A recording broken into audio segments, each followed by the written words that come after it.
Hi everyone, welcome to the Highlights from Ukraine podcast, your daily audio summary of the latest news reported in the Ukrainian media.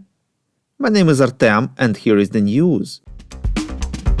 For 641 days, Ukraine defends itself against the forces of the Russian invasion. Large-scale snowfall covered the territory of Ukraine. President Volodymyr Zelensky in his evening video address stressed that the situation is particularly difficult in the southern regions of the country. Quote, "I'll ask all Ukrainian citizens in the areas affected by the bad weather to be as cautious as possible," unquote, said the head of state. He added that currently about 400 settlements in 10 regions are without electricity. The State Emergency Service of Ukraine has closed one of the highways in Odessa region. The cities of Odessa and Kyiv already announced that schools will work remotely on 27th of November due to the weather. The leader of the majority in the US Senate, Democrat Chuck Schumer, plans to hold a vote on billions in aid for Ukraine and Israel as early as December 4th, reports Ukrainska Pravda. According to Politico, in this way, Schumer is pressing lawmakers to come to an agreement on the border security policy as it is combined with aid to Ukraine and Israel.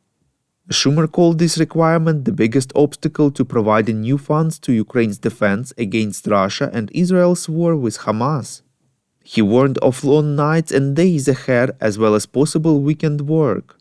A bipartisan coalition was formed several weeks ago with hopes of reaching a deal that would combine Biden's request for more than $100 billion for Ukraine, Israel, Taiwan, and the border with changes to US asylum and parole policies.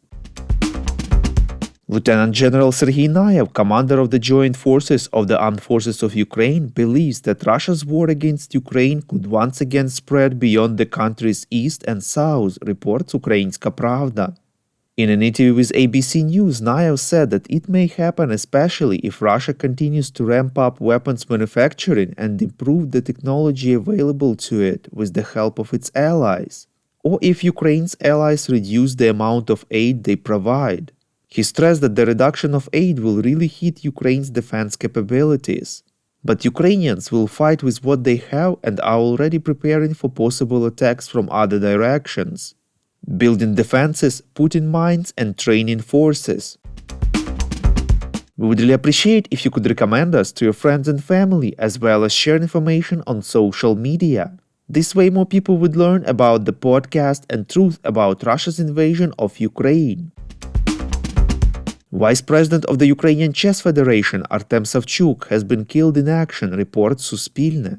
He was a well-known chess player, organizer of many national and international competitions.